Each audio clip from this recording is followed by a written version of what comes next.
Jean, qui avait entendu parler dans sa prison des œuvres du Christ, envoya ses disciples pour lui dire: Es-tu celui qui vient ou devons-nous en attendre un autre?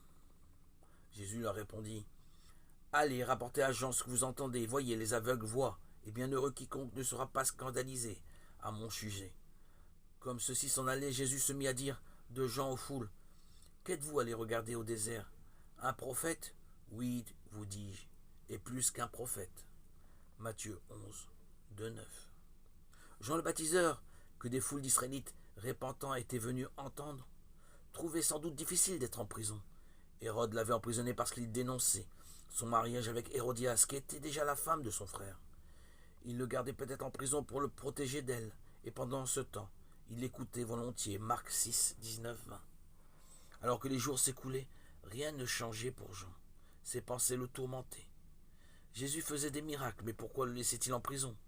En désignant Jésus comme l'agneau de Dieu qui ôte le péché du monde, Jean s'était-il trompé? Jean envoya 2 de ses disciples pour poser directement la question à Jésus. À cette heure-là, Jésus guérit beaucoup de personnes de maladies, de douleurs et d'esprits malins, et donna la vue à beaucoup d'aveugles. Luc 7, 19, 21. Le Seigneur renvoie ensuite les messagers pour dire à Jean ce qu'il avait vu et entendu. Sa puissance n'avait pas diminué. Bien qu'heureux quiconque ne sera pas scandalisé à mon sujet, ajoute Jésus. Souvent, nous ne comprenons pas ses voies, sa façon d'agir. Ses voies et ses pensées sont bien supérieures aux nôtres, comme les cieux sont élevés au-dessus de la terre. Ésaïe 55, 9. Mais notre rôle est de marcher par la foi et non par la vue.